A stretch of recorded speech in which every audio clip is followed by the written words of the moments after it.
नुकतेच तुमच्या कानावर आले असेल की एक्झाम पोस्टपोन झाली आणि त्यामुळे तुमच्या मनामध्ये गोंधळ निर्माण झाला असेल. बट लक्षात घ्या की एक्झाम पोस्टपोन झाली का?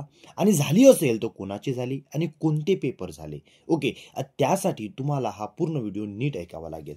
लक्षात घ्या, तुम्हाला माहिती असेल की नगरपंचायत, नगरपरिषद इलेक्शनमुळे 1 डिसेंबर ते 3 डिसेंबरपर्यंत हे इलेक्शन, त्याचे रिझल्ट हे जाहीर होणार आहेत आणि त्यामुळे आपली एक्झाम जी आहे ही पोस्टपोन झाली.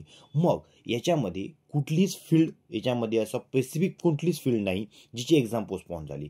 सर्वांसाठी लागू आहे. मग तुम्ही BSCचे असू द्या, BCAचे असू द्या, MSCचे असू द्या किंवा BA BCOMचे असू द्या, ओल्डचे असू द्या, न्यूचे असू द्या किंवा NAPचे असू द्या किंवा CBCSचे असू द्या, कोणाचीही एक्झाम असेल कोणा दरम्यान 1 डिसेंबर ते 3 डिसेंबर दरम्यान, म्हणजे कुठलाही पेपर तुमचा तुमच्या टाइम टेबलमध्ये जर तुम्हाला असं दिसतंय की 1 डिसेंबरला तुमचा पेपर होता किंवा 2 डिसेंबरला पेपर होता किंवा 3 डिसेंबरला पेपर होता, तर ही जे 1, 2, 3 डिसेंबरची पेपर आहेत ना, हेच फक्त पोस्टपोन झाले. याच्या आधीचे पेपर ॲज इट इज राहतील, याच्या नंतरचे पेपर ॲज इट इज राहतील. म्हणजे 1 तारखेच्या आधी जे पेपर होणारे होते ते तसेच्या तसेच होतील. त्यानंतर 4 डिसेंबरपासून जे पेपर आहे ना, ते पण ॲज इट इज त्याच सेंटरला होतील. बट हे जे 1, 2, 3 डिसेंबरची एक्झाम आहे, मग ही केव्हा होईल? या दरम्यान जर तुमचा पेपर येत असेल कुठलाही समजा, ठीक आहे, तर तो पेपर 1 डिसेंबरला जो तुमचा पेपर होणार होता तो 20 डिसेंबर रोजी होईल. जो पेपर 2 डिसेंबर रोजी होणार होता तो पेपर तिकडे 22 डिसेंबरला होईल आणि जो पेपर तुमचा 3 डिसेंबरला होणार होता तो तिकडे 23 डिसेंबर रोजी होईल. सेम टाइमला, सेम सेंटरला. लक्षात घ्या, म्हणजे याच्यासाठी तुम्हाला वेगळा टाइम टेबल येणार नाही.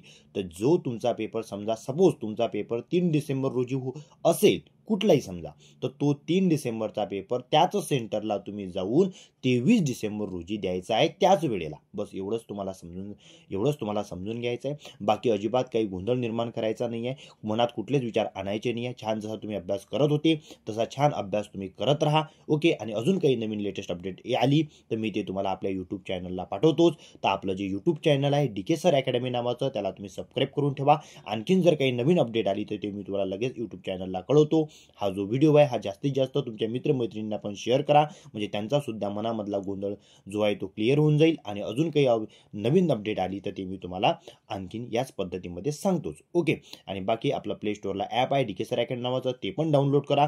जर तुम्ही BSc BCA किंवा MSc मॅथमॅटिक्सचे किंवा इंजिनिअरिंग मॅथमॅटिक्सचे स्टुडंट असाल तर त्याच्यामध्ये रेकॉर्डेड व्हिडिओ आहे, त्याची हेल्प तुम्हाला नक्कीच होईल. आणि बाकी आपल्या चॅनलवर आपण वेळोवेळी तुम्हाला मार्गदर्शन करतोच. Okay, thank you.